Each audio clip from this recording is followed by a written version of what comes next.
यहाँ पर हम लोगों ने एक बुक निकाली है, आप लोगों के प्रैक्टिस सेट कह सकते हैं। ये आपके यूपी बीएड एंट्रेंस एग्जाम के लिए है। स्पेशली ये कॉमर्स के यहाँ पर आपको प्रैक्टिस सेट मिलेंगे। आपको यहाँ पे अदर सब्जेक्ट नहीं मिलेंगे, जैसे कि आपका हिंदी, इंग्लिश, जीके, इनके क्वेश्चंस नहीं होंगे। सिर्फ और सिर्फ ये आपकी कॉमर्स की बुकलेट होगी। इसमें आपको प्रैक्टिस सेट मिलेंगे 10 और साथ में आपको प्रीवियस ईयर्स क्वेश्चंस अलग से मिलेंगे। ठीक है, तो प्रीवियस ईयर पेपर्स मिलेंगे आपको और प्रैक्टिस सेट मिलेगा, तो आप इसकी बुकिंग करा सकते हैं। देखिए, ये जो बुकिंग है, प्री ऑर्डर जो है वो बिल्कुल फ्री है। प्री ऑर्डर हम इसलिए करवा रहे हैं जिससे कि एक हमें भी आइडिया लग जाए कि हाँ, कितने स्टूडेंट्स बुक लेना चाहते हैं। उसी हिसाब से हम अपनी बुक को प्रिंट करवाने के लिए देंगे। ठीक है, तो उसी हिसाब से हमें एक आइडिया लग जाएगा कि कितने स्टूडेंट्स बुक लेना चाहते हैं। आपकी ये बुक है, ये पूरी फाइनल हो जाएगी। मैं कोशिश करूंगी जल्द से जल्द 10 या 15 तक ये आपकी पूरी बुक फाइनल हो जाए। ठीक है, और उसके बाद बहुत सारे लोगों के ऑर्डर आ चुके हैं, और इसके रिगार्डिंग आपको कोई क्वेरी भी हो तो आप नीचे कमेंट सेक्शन में लिख सकते हैं। और अगर आपको ये बुक चाहिए तो आप प्री ऑर्डर करिए। वहां पर मैं आपको और भी इंफॉर्मेशन दे दूंगी कि हाँ, ये बुक कब आने वाली है। और फाइनल जब पूरी बुक हो जाएगी उसके बाद मैं आपको एक रिव्यू भी करा दूंगी। उसके बाद ऐसा नहीं है कि अगर आपने प्री ऑर्डर करा दिया तो आपको बुक लेनी ही है। प्री ऑर्डर से हमें आइडिया मिल जाएगा, सिर्फ इसी पर्पज से हम करा रहे हैं। हम आपको एक रिव्यू करा देंगे, उसके बाद अगर आपको बुक ठीक लगती है, आप लेना चाहते हैं तो आप ले सकते हैं। ठीक है, तो इसलिए अगर आप थोड़ा सा भी डाउट है बुक के रिगार्डिंग तो आप कमेंट सेक्शन में लिख सकते हैं। यही थी इन्फॉर्मेशन। चलिए अब क्लास स्टार्ट करते हैं। ठीक है, सब लोग आ गए? देखिए, वो लोग आते रहेंगे, आप लोग स्टार्ट करिए। One of the objective of organizational changes. अब ऑर्गेनाइजेशनल चेंजेस का एक ऑब्जेक्टिव आपको इसमें बताना है। Increased motivation, greater innovation, solving intergroup problems, या फिर changes in an organizational level of adaption to its environment. बताइए, ऑर्गेनाइजेशनल चेंज के बारे में आपको पता होगा।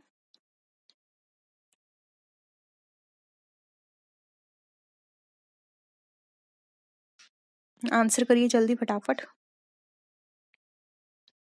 देखिए, राइट आंसर हो जाएगा डी।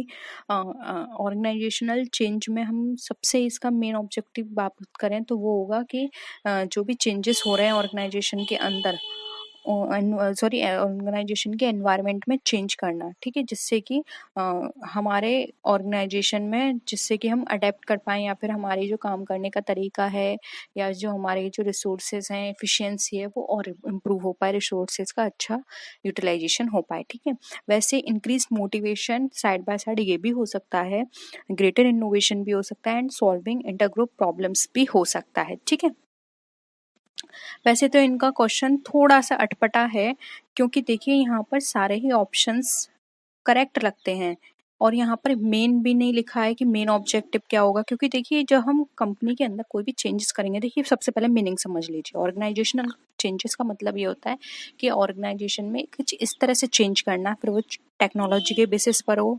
ऑर्गेनाइजेशन के स्ट्रक्चर के बेसिस पर हो, या ऑर्गेनाइजेशन की वर्किंग से रिलेटेड तक हो। ठीक है, अब ये सारे चेंजेस आप क्यों करेंगे? जिससे कि और आपकी इफिशियंसी बढ़े, और इफिशियंसी बढ़ेगी यानी कि आप मोटिवेट होंगे, तो ये भी सही है। ग्रेटर इनोवेशन, जब आप ऑर्गेनाइजेशन का स्ट्रक्चर चेंज करेंगे, टेक्नोलॉजी चेंज करेंगे, तो ग्रेटर इनोवेशन भी हो गया। सॉल्विंग इंटर ग्रुप प्रॉब्लम्स भी हो गई, क्योंकि जब आप इस तरह के चेंजेस करते हैं, फॉर एग्जांपल बहुत छोटे कंपार्टमेंट आपने आप रूम प्रोवाइड करते हैं वर्कर्स को, कैबिन प्रोवाइड करते हैं, वो इतने बढ़िया नहीं थे। एक कैबिन में पहले 4 से 5 लोग बैठते थे काम करने, तो उनमें डिस्प्यूट होता था आपस में। अब आपने क्या किया, कुछ इस तरह से सेक्शंस बना दिए एक रूम या कैबिन के अंदर भी, कि हाँ, अब उनको एक सेपरेट कैबिन मिल गया, तो अब क्या है, डिस्प्यूट भी नहीं होंगे, तो ये भी सही लगता है। ठीक है, तो ये सारे ऑप्शन सही हैं, लेकिन यहाँ पर इसी को सही माना गया है। तो आप देख लीजिएगा आपके एग्जाम में किस तरह से पूछा जाता है। मुझे सबसे बेस्ट यही लगता है, क्योंकि ये तो हमारे साइड बाय साइड चलेंगे, लेकिन ये एक मेन है। ठीक है, तो ऑप्शन डी यहाँ पे करेक्ट है। नेक्स्ट है, which of the following is not true about employee grievances. बताइए, grievance is a sign of employee discontent with job or its nature. B है, grievance provides a downward channel of communication. C है, grievance arises only when an employee feels that injustice has been done to him, or grievance can be real or imaginary. बताइए, क्या इसमें से true नहीं है grievance के according?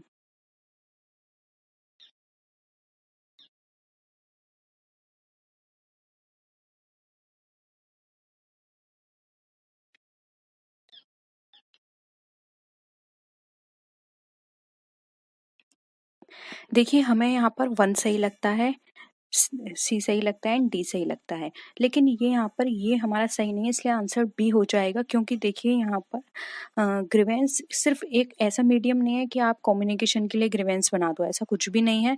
आप communication के लिए और मेथड भी यूज़ कर सकते हैं, आप गेट टुगेदर कर सकते हैं, थोड़ा इनफॉर्मल पार्टी ऑर्गेनाइज कर सकते हैं, इवेंट ऑर्गेनाइज कर सकते हैं कम्युनिकेशन के लिए। ये कोई तरीका नहीं है कि आपने एक ग्रीवेंस सिस्टम वहाँ पे बना दिया कि यहाँ पर कम्युनिकेशन होता रहेगा, तो ये बेटर वे नहीं है। इसके लिए सबसे ग्रीवेंस जो होता है एक साइन है कि वो वहाँ सेटिस्फाई नहीं है वर्किंग कंडीशन से या अपनी जॉब से, या फिर ग्रीवेंस इसलिए भी होता है कि अगर उनको किसी भी तरह का प्रॉब्लम है, उन्हें लगता है कि उनके साथ इनजस्टिस हो रहा है, वो जितना काम करें उतना पैसा नहीं मिल रहा है, सामने वाले को ज़्यादा अच्छी फैसिलिटी दी जा रही है, इसलिए ग्रीवेंस होता है। एंड थर्ड है हमारा ग्रीवेंस रियल और इमेजिनरी दोनों हो सकता है। रियल का मतलब है उनके साथ असल में वो चीज़ हुई है, और इमेजिनरी का मतलब है कि वो ऐसा फील करते हैं, लेकिन कंपनी की तरफ से ऐसा किसी एम्प्लॉय के साथ बाइसनेस नहीं की गई है, लेकिन वो ऐसा फील करते हैं, ठीक है। तो ये ग्रीवेंस हमारा रियल भी हो सकता है और इमेजिनरी भी हो सकता है। यानी कि एक आपने ऑफिस वहाँ पे बना दिया और एक ऐसा ग्रीवेंस सिस्टम है, लेकिन वहाँ पे ना कोई एम्प्लॉय है अलग से, उसके के लिए कोई कैबिन नहीं है, बस वहाँ पे ग्रीवेंस सिस्टम है, ठीक है। तो यहाँ पे ऑप्शन बी हमारा करेक्ट हो जाएगा। नेक्स्ट है which of the following is not a component of job analysis. अब इसमें से जॉब एनालिसिस का कौन सा कॉम्पोनेंट नहीं है? आंसर करिए। जॉब डिस्क्रिप्शन है, रोल एनालिसिस है, जॉब समरी है, जॉब स्पेसिफिकेशन है।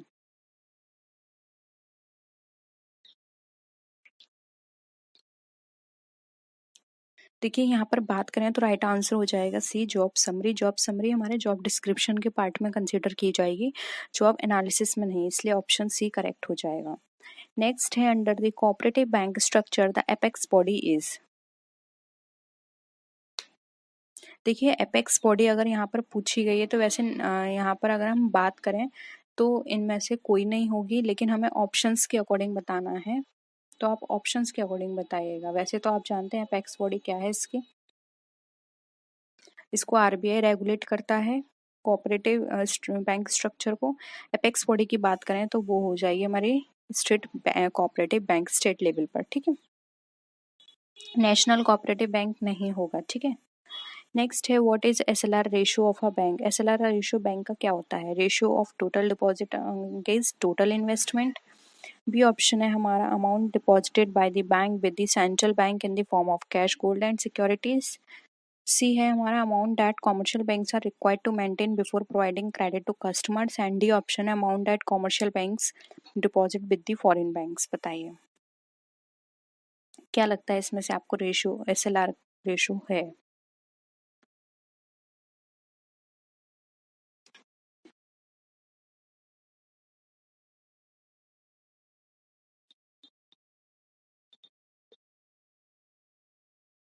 देखिए राइट आंसर हो जाएगा यहाँ पे सी। एसएलआर रेशियो एक अपने पास डिपॉजिट रखा जाता है, इसे बैंक कहीं डिपॉजिट नहीं करते, ना ही आरबीआई के पास और ना ही किसी फॉरेन बैंक के अंदर। इसे फॉरेन बैंक्स जो होते हैं कॉमर्शियल बैंक्स अपने पास ही रखते हैं। आगे किसी भी तरह की कंडीशन या फिर किसी भी तरह हम ये बोल सकते हैं कि कोई भी ऐसा उनको लगता है कि आगे कोई मिसहैपनिंग होगी या फिर कंपनी को कोई लॉस ना हो, बैंकों को, तो एक अपने पास सिक्योरिटी पर्पस से वो रखते हैं इसको। और ये गोल्ड सिक्योरिटीज कैश के फॉर्म में रखा जाता है, और ये रखने के बाद जो भी उनके पास अमाउंट बचता है फिर उससे वो लोन प्रोवाइड करते हैं। वो इसलिए ये रखते हैं जिससे कि ऐसा ना हो कि सारा अमाउंट उनका लोन में चला जाए और बैंक वहाँ पे बैंकरप्ट हो जाए, ठीक है। नेक्स्ट है which of the following is not a function of foreign exchange market. Stabilization function, hedging function, credit function या फिर transfer function.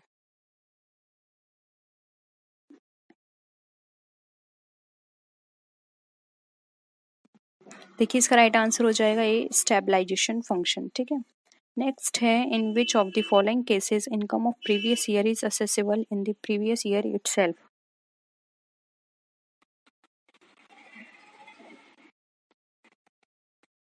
A person in employment, a person engaged in illegal business, a person who is running charitable business or a person living India permanently. Income tax तो आपने पढ़ा होगा, बहुत ही interesting subject है income tax. थोड़ा इसमें rules ज़्यादा हैं, हाँ कंफ्यूजन होता है लेकिन मज़ा भी बहुत आता है इसको पढ़ने में, मन करता है इसको बार बार पढ़ो। आप में से किस किस को पसंद है इनकम टैक्स? ओके चलो ठीक है, आंसर करो जल्दी जल्दी।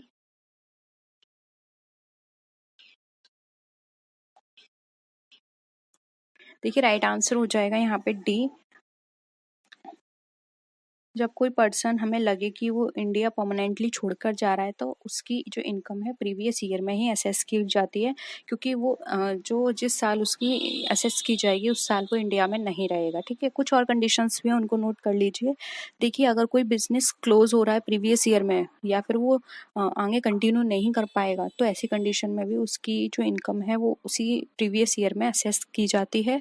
और कोई परमानेंट लीव कर रहा है तब भी, और अगर कोई शिपिंग बिजनेस है जो कि नॉन रेसिडेंट है और शिपिंग बिजनेस है उसकी भी इनकम उस जिस साल यानी कि हम प्रीवियस ईयर जिसको कंसिडर करते हैं उसी में उसकी असेस कर ली जाती है, क्योंकि ये सारी कंडीशंस ऐसी हैं जिसमें जिस साल उनकी प्रीवियस ईयर की इनकम असेस की जानी चाहिए उस साल वो वहाँ पे मौजूद नहीं होंगे, इसलिए जिस साल वो अर्न करते हैं उसी साल उनको असेस करके उन पे टैक्स लायबिलिटी बना देते हैं। ठीक है, अगर बनता है तो।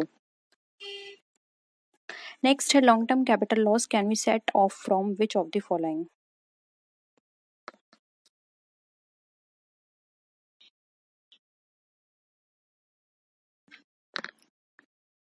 देखिए इसका राइट आंसर हो जाएगा लॉन्ग टर्म कैपिटल लॉस हैं वो हमारे सेट ऑफ किए जाते हैं लॉन्ग टर्म कैपिटल गेन से सिर्फ, ठीक है, किसी और से नहीं किए जाते, इतना याद रखिएगा, इसलिए ऑप्शन बी करेक्ट है। यहीं पर मैं आपको एक और चीज़ बता देती हूँ, अगर इसकी जगह आपसे शॉर्ट टर्म कैपिटल लॉस के बारे में पूछा जाता है तो याद रखिए शॉर्ट टर्म कैपिटल गेन्स जो हैं वो लॉन्ग टर्म कैपिटल गेन और लॉन्ग टर्म कैपिटल वो sorry short term capital loss जो हैं वो short term capital gains and long term capital gains दोनों से ही राइट ऑफ किए जा सकते हैं, यानी कि शॉर्ट टर्म में हम long term and short term दोनों गेन्स यूज कर सकते हैं, लेकिन लॉन्ग टर्म के लॉस में सिर्फ लॉन्ग टर्म गेन्स ही यूज किए जाएंगे। ठीक है, आज थोड़ा आपको ज़्यादा डिस्टरबेंस लगेगा क्योंकि अब मार्केट खुल गया है तो बहुत सारे यहाँ से व्हीकल निकलेंगे। ठीक है, देखिए next question, minimum alternate tax यानी कि MAT imposed on all companies, public limited companies only, private limited companies या फिर पार्टनरशिप फॉर्म एंड कंपनीज, बताइए।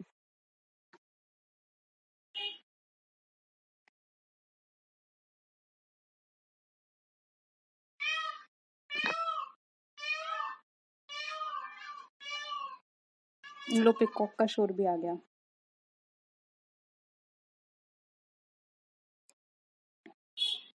जल्दी बताइए MAT किस पे इम्पोज किया जाता है?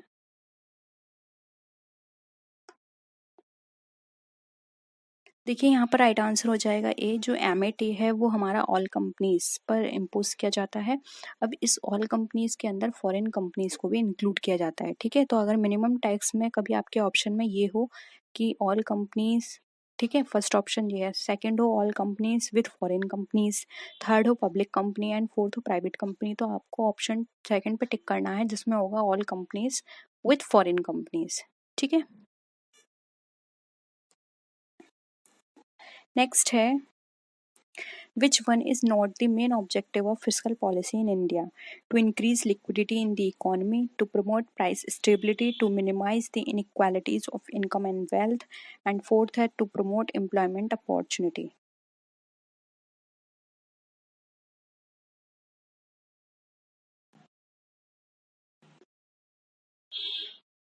देखिए फिजिकल ऑब्जेक्टिव की बात करें तो राइट आंसर हो जाएगा ये, लिक्विडिटी को इंक्रीज करना इसका काम नहीं होता, इसका काम होता है प्राइस को स्टेबल करना, क्योंकि फिजिकल की बात की जा रही है, मिनिमाइज करना inequalities of income and wealth को, और जो भी एम्प्लॉयमेंट अपॉर्चुनिटी है उसको प्रमोट करना। ठीक है, नेक्स्ट है which one is not an element of internal environment? Marketing capability, operational capability, money and capital market and personnel capability.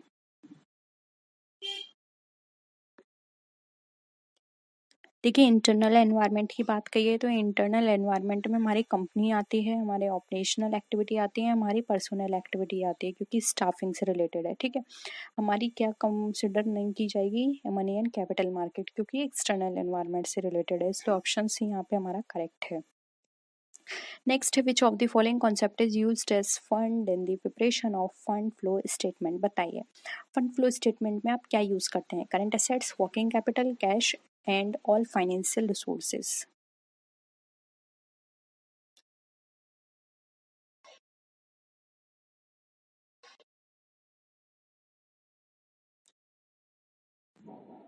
देखिए, राइट आंसर हो जाएगा बी, वर्किंग कैपिटल का यूज करते हैं हम।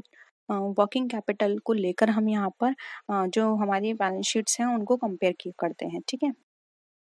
नेक्स्ट है विंडो ट्रेसिंग इज, कर लीजिएगा,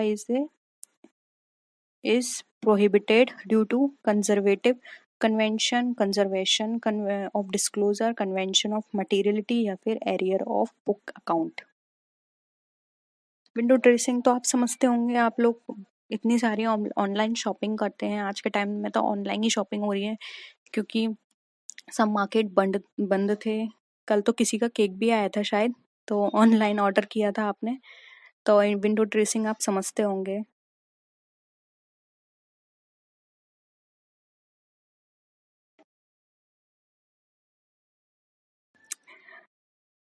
हाँ ठीक है ठीक है, चलो बात मत किया करो, चलो जल्दी से आंसर करो।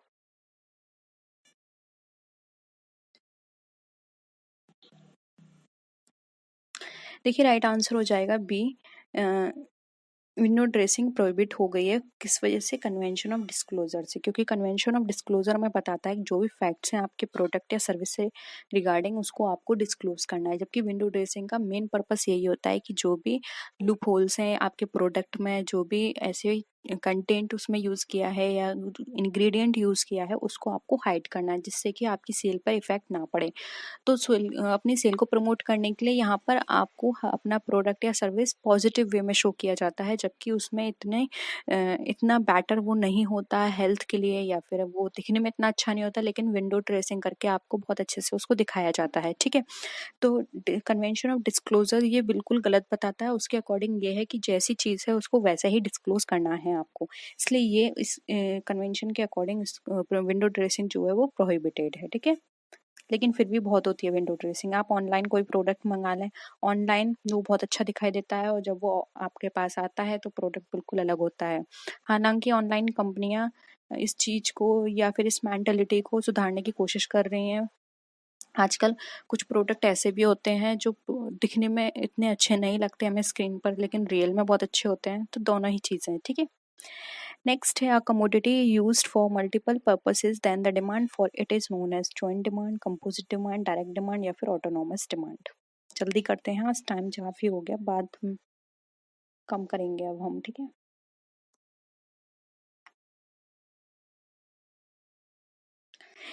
जल्दी से आंसर करिए इसका। देखिए, यहाँ पे बी राइट होगा, कंपोजिट डिमांड, क्योंकि कंपोजिट डिमांड ऐसी डिमांड होती है जो एक डिमांड के साथ दूसरी डिमांड लेकर आती है। यहाँ पर एक ठीक है, तो यहाँ पर हमारा जो आंसर होगा वो होगा बी। नेक्स्ट है which of the following is not a measure of dispersion? Quartile, range, mean deviation and standard deviation.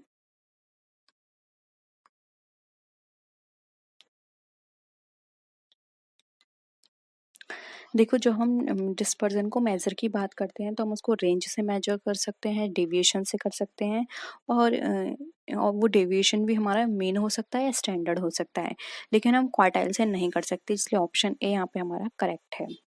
Next है, स्ट्रोक रूल या स्टर्च rule is used to find out directly number of classes in a continuous distribution, size of class limits, direction of the classification, या फिर none of the above।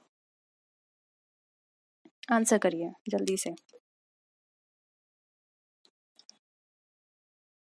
देखिए स्टर्च का जो नियम है वो हमें हमें नंबर ऑफ क्लासेस बताता है हमारे डिसकंटिन्यूस सीरीज के थ्रू, इसलिए ऑप्शन ए हमारा राइट आंसर हो जाएगा।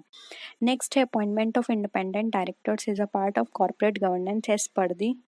अब जो ये कहा गया है कि जो इंडिपेंडेंट डायरेक्टर्स का अपॉइंटमेंट जो है एक कॉर्पोरेट गवर्नेंस का पार्ट है, यानी कि एक इंडिपेंडेंट डायरेक्टर आपको अपॉइंट करना है। ये किसने कहा? SEBI, Indian companies act, government of India या फिर आरबीआई।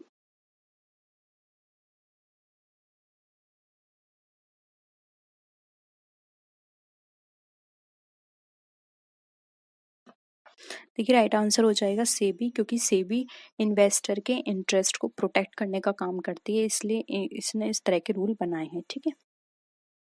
नेक्स्ट है a method for achieving maximum market response from limited market resources by reorganizing differences in the response characteristics of various parts of the market is known as. थोड़ा बड़ा question है, अच्छे से पढ़िए और आंसर करिए।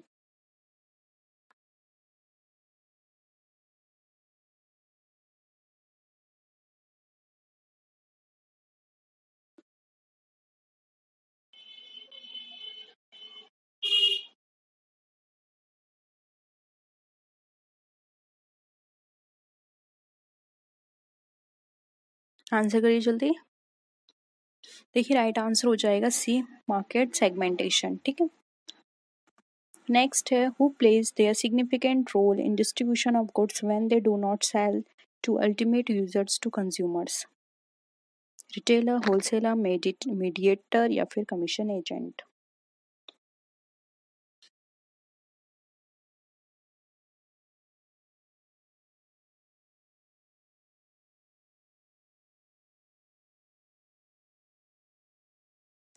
देखिए यहाँ पे राइट आंसर हो जाएगा बी, होलसेलर। देखिए मीडिएटर एंड कमीशन एजेंट इसलिए नहीं आएगा क्योंकि ये अदर हम बोल सकते हैं अदर हेल्प की तरह काम करते हैं। मेन जो हमारी लिंक है अदर लिंक की तरह काम करते हैं। मेन लिंक हमारी क्या है? प्रोड्यूसर, फिर होलसेलर, फिर रिटेलर एंड फिर कंज्यूमर। ये मेन लिंक है हमारी। अब इसमें एजेंट आ रहा है तो वो अदर की तरह काम करेगा। ठीक है। तो यहाँ पर मीडिएटर एजेंट इसलिए हमने नहीं लिया है, यहाँ पर हमने होलसेलर लिया है। ठीक है। नेक्स्ट है इन मार्केटिंग में विच 4 P's आर कवर्ड। बहुत ही सिंपल है, आंसर करिए 2 सेकंड के अंदर।